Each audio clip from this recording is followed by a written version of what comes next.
You are listening to the Doctors and Dollars podcast.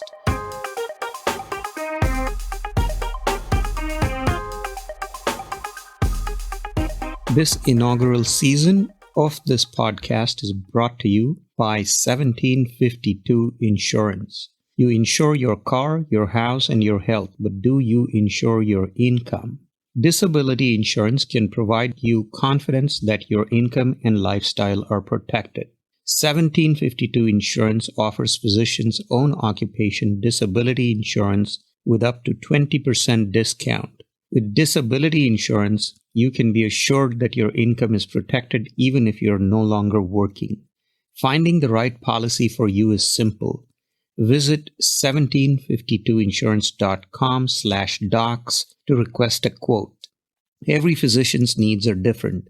1752 will work with you to customize your own occupation disability insurance policy to fit your needs. Spend less time worrying about protecting your income and spend more time on your patients. 1752insurance.com/docs. Hello, listeners. This is the Doctors and Dollars podcast, Season 1, Episode 5. And I am one of your hosts. I'm VJ Kinney. I'm from DocSupp, DocSupp. And my co-host... Hey, this is Jordan Fry from the Prudent Plastic Surgeon. And on today's episode, we are super excited. We have Dr. Dawn Baker, who is an anesthesiologist, but also runs an amazing blog and coaching service and does a ton of speaking at Practice Balance, which you can find at practicebalance.com. But thanks so much, Dawn, for joining us. Oh, I'm happy to be here. Thank you guys for inviting me. Dawn, so we would like to hear a little bit about your story. If you could tell us about your childhood, your upbringing, where you went to med school, how you got into medicine and into anesthesiology and so on. We'd like to hear a little bit about that to start off with. Sure. Well, I grew up in I would say, comfortable suburban family. My dad was an executive and climbed the ranks of the natural gas company. And he was one of those last of a dying breed that worked for the same company or workplace for his entire career. I would say that that's super rare nowadays. Mm-hmm. And we were not at all rolling in money, but we definitely weren't poor either. We were kind of just that middle of the road family. But I saw my dad work very, very hard for a number of years to provide things for us and give us experiences and things that we wanted and needed. So he was a role model in that way. Whether you think that's a good or bad role model, that's kind of to be seen. But he was definitely there for us too. And my mom was mainly a homemaker, but my dad was out of the home much more than she was, obviously. I went to college. I got an undergrad degree in engineering, and I actually worked as a chemical engineer for a few years. And during that time, I realized that there was a pull in my mind to do something more service-oriented than what I was doing. I looked at what the people that were 5 years ahead of me were doing as engineering managers, and I decided that I just didn't really want that life. And I also didn't want the geographic restrictions that were associated with working in a certain field. You kind of get pinpointed in engineering, similar to we do sometimes in our medical fields, where you get hyper specialized. And in engineering, that means that you have to live in certain places for that particular industry. So that was another thing that I saw early on that I didn't really want in the future. At the same time, I started rock climbing with my husband, who was my boyfriend at the time. We weren't married yet. And we started traveling the world. We started traveling the country and doing all of this rock climbing in different locales and meeting different people who shared the same love of outdoors and rock climbing that we did, but had a wide variety of jobs, wide variety of walks of life and of socioeconomic statuses. And in the traveling the globe as well, I think we saw a lot of different lifestyles, and that really brought me back to this idea of marrying science and service for my work. So I decided I was going to go to medical school. I took a long road to getting into medical school, just a little more travel, waiting for my husband to complete his postgraduate degree, which was intellectual property law. And then went to medical school, really enjoyed it, decided that I wanted to go into anesthesiology. And that wasn't something that I was set on before I went to medical school, but I was very interested in the field just from the kind of parallels to engineering that I saw. And then I went into residency, and in the middle of my residency, this is where my kind of, I would say, medical story starts to get interesting. I started experiencing what I felt like was burnout. I was in my mid-30s because I was a second career MD, and I started having these feelings of sleep disturbance, feelings of depression, trouble with my academics, but not to the point where I was on any kind of academic probation, but just struggling to focus. And also I had trouble with procedures, which in engineering procedures, or I mean, not engineering, but anesthesiology procedures are very heavy in our specialty. I had trouble with motivation to just get up and go to my clinical duties in the morning as well. My relationship started to suffer, but at the same time, I was experiencing infertility because we were trying to finally start a family. And I chalked all of this up to burnout. And to make a very long story short, I was still trying to be everything to everyone, put my head down and do my work. And I had a long diagnostic odyssey that led me to the diagnosis of having a brain tumor. And it took like over a year to kind of figure this out and actually also separate myself from my work long enough that I would actually go and get an MRI. I had had some blood tests, and then some time would go by and I wouldn't really follow up because I was too busy. Or I had therapy for my depression, and then time would go by and I thought I felt better, but then it wasn't really better. I struggled with my procedures, as I said, but kind of went on a different rotation where it wasn't so procedure heavy. And then I thought, oh, I'm better. So I really wasn't self-aware enough to realize that I had this major medical problem staring me in the face. And that changed everything for me. It really caused me to be very introspective, to go on a self-knowledge journey, learn what I really wanted out of my life and out of my career.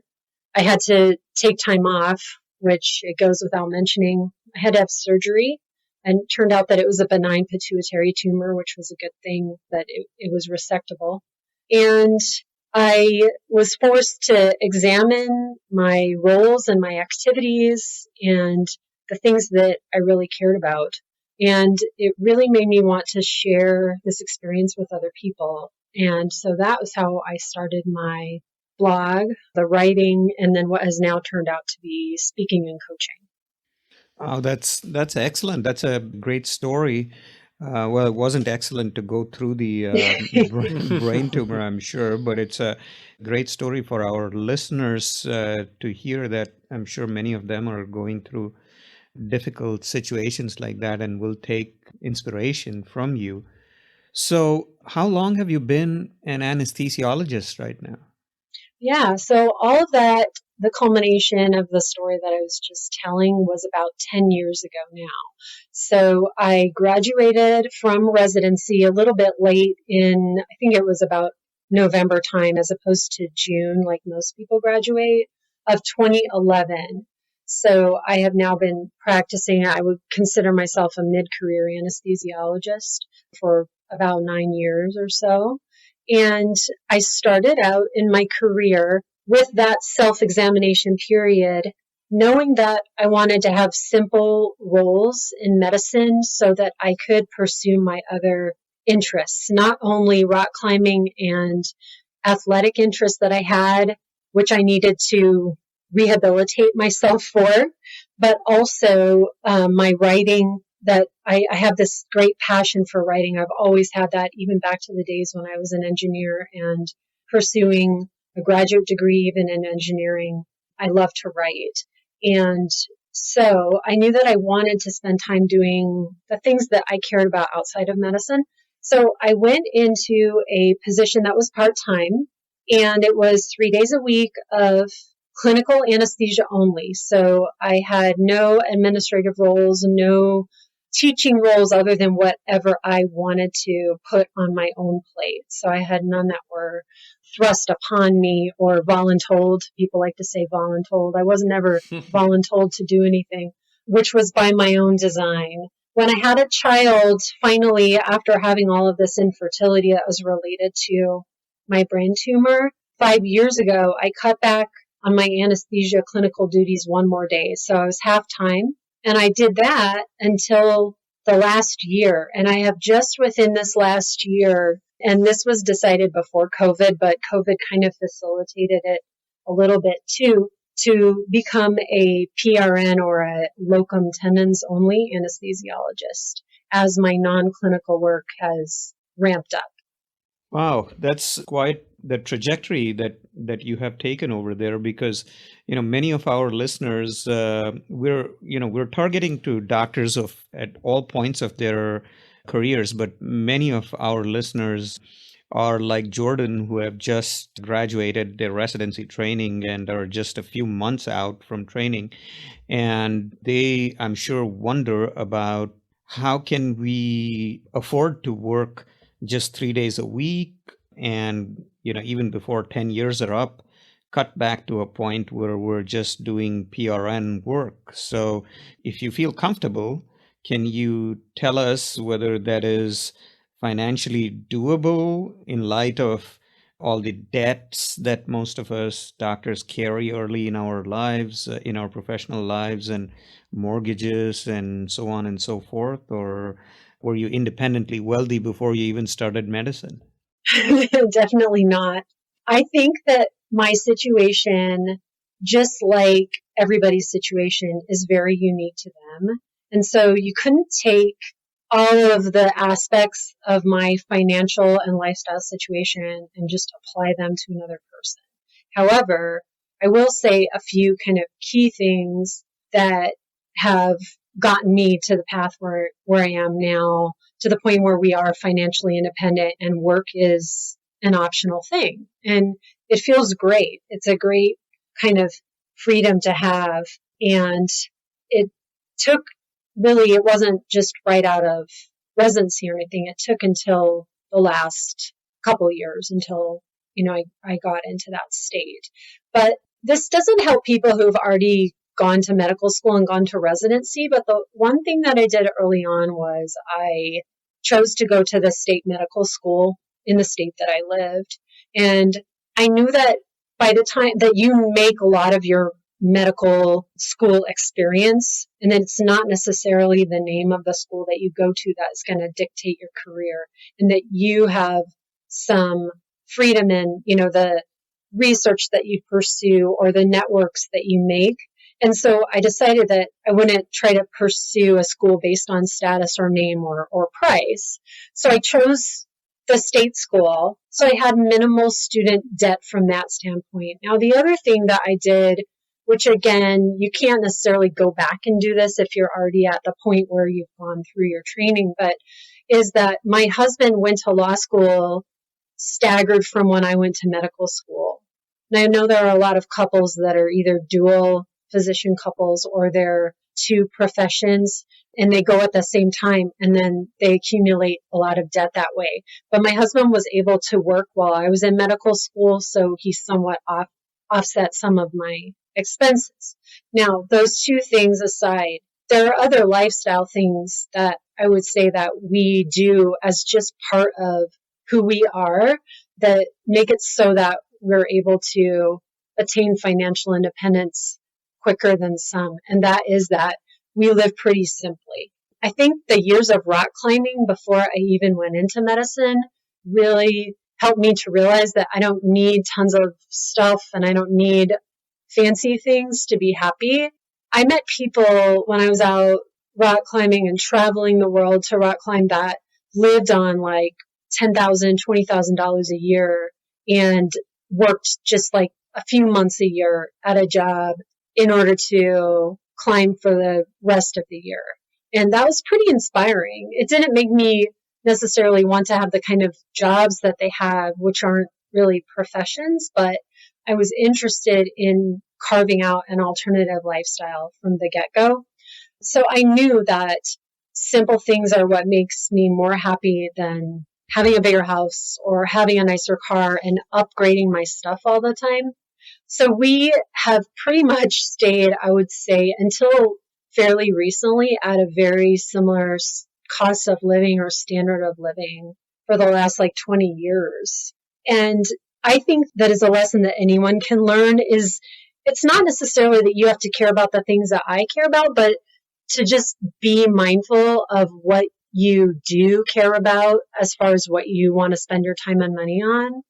And then the other thing was that we never really upgraded our cars. We didn't succumb to the arrival fallacy. So when we finished training, each of us, my husband and I, for our respective professional programs, we didn't get that pull of I need to reward myself with a new Mercedes, for example, or something like that. And I think a lot of people fall into that category. Or even, I need to now upgrade my house because that's what doctors do. You don't have to go and buy a house. You can rent a house, especially if you're not really sure that your first job is going to work out. You don't want to get yourself into that period of time where you feel like you're stuck, or that feeling like that you really can't pivot because you're financially too extended. Yeah, Dawn, you are just talking my language, and I wish I had known or been able to talk to you or follow your blog a couple of years ago, because so much of what you said is sort of what I struggled through. And so sort of going back a little bit, but just you talking about, finding what actually makes you happy, and the fact that you were able to kind of create and then maintain this identity outside of medicine. That's something that was really, really hard for me, because towards the end of my training, I think a lot of people, I just was so into the training and trying to be the best plastic surgeon I could be, and everything I did was towards that end. And then I sort of realized I neglected everything else, and because I was just so focused on chasing the carrot, I never even thought about what I wanted. And then I realized I was getting to the end, and it wasn't like I knew what I wanted and I couldn't get it. I just had no clue, and figuring that out was super hard. And I think that's kind of a lot of what you focus on. And that doesn't necessarily have to be for people in training, but it could be at any point in career. It just so happened that's when it happened to me. But what's your sort of advice for people kind of up against that are realizing for the first time that they maybe never really thought about what made them happy, and they just were doing the hardest thing, or the thing they thought they had to do, or the thing other people told them to do? Where do you kind of start? Yeah, I have a lot of thoughts on this, and this is exactly what I talk about when I do public speaking, and then now I have started doing one-on-one coaching, and this is my particular interest, is trying to help people get onto a self-knowledge journey so they can come up with what their core values are and what the things are that they really care about the most and what they want to allot their time and money and resources to. And so I would say that that is my biggest piece of advice, is to start thinking about yourself. And we are all in medicine especially, but also in other professions, just ingrained in the idea that we don't come first and that we need to be giving in order to be the good doctor. Then we take on that mantle for our families too, that we come last and that we need to be giving to other people to be the best, whatever role it is, the best spouse, the best parent, the best physician. And you are not alone in what you described. I would say that a lot of early career physicians, but then also other people at other points in their career too, will have this realization for whatever reason that, or whatever spark that it was that started that, they have been putting themselves last and they haven't really been thinking about what they want or what they care about. Have you ever had that feeling like you done with your training, or maybe you're in medicine and you haven't read a book that wasn't medical for however many years, Oh my like, or God, yeah. you haven't done a hobby or something that was purely for you that wasn't related to medicine. So people are in that state at various points in their careers, but it is often in the early career. And the first place that I tell people to start with their mindset and to realize that you are the creator of your situation and that you are not a victim of your job or your training institution or whatever kind of work-life balance you found yourself in. You can change it. You actually have the power to change things, to learn new things, to pivot in your life. And so you have to adopt that mindset first. And then the next thing I do is for instance, when I work with people one-on-one with coaching, I put them through certain self-knowledge assessments, and I have my favorites that I like to use for people. And these could also be called personality tests, but I think that term, a lot of times people think that sounds really woo, but I have done a ton of research myself on different assessments and figured out the ones that I feel like have the most practical value and aren't super time consuming and aren't super woo woo and don't have all this kind of, crazy psychological language, so that people can take them and apply what they learn from themselves in a practical way that makes sense for our lives. So those are kind of the steps that I ask people to start with. And if you are someone who is like, well, I'm not going to hire a coach right now, or, I'm not going to get into this position where I am working with someone one-on-one, I have on my blog, practicebalance.com, a self-assessment worksheet that when you give your email address to get onto my emailing newsletter, which I don't send things that often because honestly, I don't want to kill myself doing it. So I just send things like maybe once or twice a month. But in exchange for getting on my email list, you get a self-assessment, kind of a workbook that you can work through. And it is similar to what I use when I first work with coaching clients. And so you can get the benefit of that just by going through. It's kind of like a guided journal, but it's relatively long. So you can go through it in chunks, and it asks important questions that we should all be thinking about. Like, what do I do when I get stressed? Who do I turn to? Or what are my favorite go-to activities? Or what is my ideal day look like? How do I describe my day? Who do I talk to when I'm feeling sad? What are my favorite activities to do for fun? Those kind of things. I mean, that sounds really basic, but some people have not thought of that stuff in years. So, Dawn, I have a question. This is because, with COVID, a lot of people are now on various Facebook groups re-examining their decision to continue practicing medicine for one reason or the other. In some cases, they're forced to do that because they were laid off or something like that. In other cases, their COVID has just brought their burnout to a pinnacle, if you will. So can you tell us about this alternate career that you have chosen? How does one get into coaching? Do you have to get trained for it? How long is the training?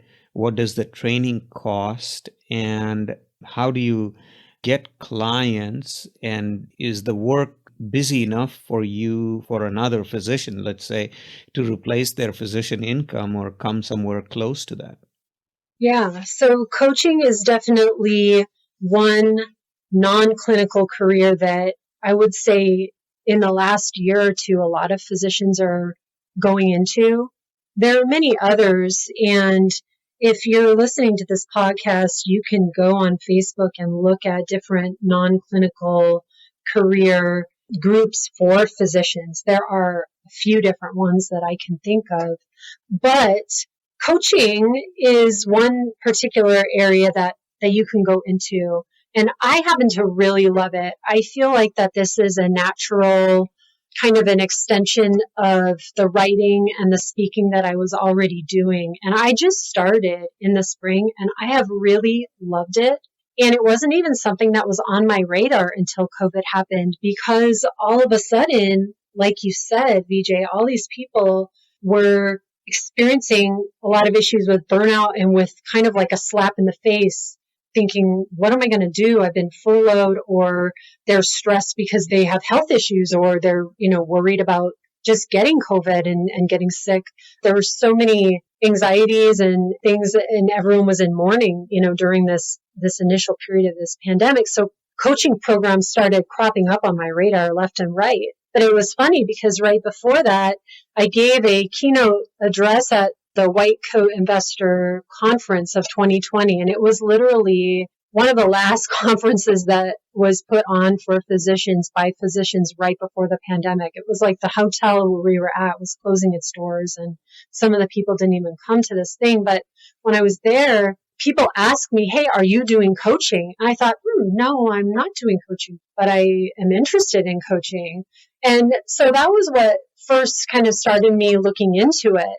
To answer your question, there are actually a lot of paths that you can take to getting into coaching. Definitely, if you've never done any kind of work with a coach, like on the receiving end, it is something that will be very foreign to you. It's not the same as seeing a patient in a clinic, and it's not the same as mentorship. And in fact, on my blog, I wrote an article about what coaching is, and I think that you shared it on DocSup. There are a lot of different paths that you can go to becoming a coach, and there are many different training programs. Some of them are made by physicians and some of them aren't made by physicians, and you just find one that resonates with you. Or the other option, which is actually the option I took, is to kind of make your own program up, because there is no governing board currently. Now, this might change in coaching, but because it's getting more popular, coaching has been around in the corporate sphere and the C-suite for a really long time. But again, even there, it isn't something that people like therapists or practicing physicians, or even like other certain kind of professions like a CPA or something, you don't take a test to become a certified coach. So what I did was I kind of patched together different programs that I wanted to do and made my own coaching training. And then I did my own peer coaching myself. So I don't have a certification from a certain school, but the schools all are different. And so there is one governing body that's called International Coaching Federation, but very few of the coaches that are out there practicing currently in the physician sphere have like an ICF board certification or anything like that. It takes many, many, many hours, and it's definitely something you can pursue. But if you want to get into coaching and just start, say you know nothing about coaching, you've taken no kind of like side programs, you know nothing about marketing, because some of them have a lot of marketing, and I already kind of knew a little bit about that from blogging. You can find a program that you can go through that's an introductory coaching program that will give you the tools to start doing it in about, I would say most of them are about like 12 weeks long. Maybe between 10 and 16 weeks would be a good range that you can find. So there are a lot of different paths to getting into it. Now, talking a little bit about money and replacing clinical income, I'm not at the point where I would replace my clinical income, but I don't necessarily want to be at that point. I think that the nice thing about coaching is that you can work really hard to get as many clients as you want, or you can market to a very select group and find clients trickling in. And that's kind of what I have done. I want a very specific kind of person that wants to work with me. And if you really want to replace your clinical income, you can set up group coaching courses where you can work with more than one person at a time. So that's more income. You can set up kind of CME type courses where people can use their CME funds. So that makes it a little more attractive to pay for a coaching course. And that's a little more, just takes more work on your end. So I'm just starting out in the journey, and I may go down all of these different roads at some point. But those are what I see some of the other coaches I have a coaching mastermind that I'm in, do. That's very interesting for all of us to hear, both those who are at Jordan's end of the career spectrum, as well as those who are at more mid-career or later, further along in their careers as well. So, Don, this has been very interesting to hear your story as well as what you're doing right now. Before we wrap up, do you have any additional advice for the doctors who are listening to this, whether they are fresh out of training or they are 10, 20 years into their career, whether it is financial advice or non-financial advice? What would you like to say as a parting comment to our listeners? I think that I've talked a lot about the things that I like to tell people, the core messages, which are that you should spend some time, no matter what point you are in your career, if you're listening to this, consider spending some time with yourself, thinking about yourself, and learning more about yourself right now. Because if you do that, it will give you a superpower to be able to be a better physician, to be able to enhance your relationships, whether they be professional or personal, your intimate relationships, your family relationships, and just your understanding of others comes from a better understanding of yourself. And then on top of that, once you know more about yourself and what really motivates you, what your true values are, you will go down that path of essentialism, which is like stripping away the things that you're doing right now that are draining energy from you, and maybe draining money energy, maybe they're draining life energy, and start to kind of refine what you're doing. And then it will affect everything, because it will affect your finances, and it'll affect your relationships, and it'll affect your career choices down the road. Thank you. That's excellent advice for anyone at any stage of their career. And Dawn, where can our listeners find you? Can you spell out your website and your email address for us? Yeah, my website is practicebalance.com. There's no hyphen, there's no underscore. It's just the words Practice Balance. You can reach me through that website. I have a contact me link there. And as I mentioned, if you subscribe to my newsletter, you get my 11 questions for self-introspection, which will help you to start your own self-knowledge journey. And I am most active on social media on Instagram. I love photography, and I love taking images and then putting words to the images. So that's where you'll find me the most. And my handle on Instagram is Practice Balance as well.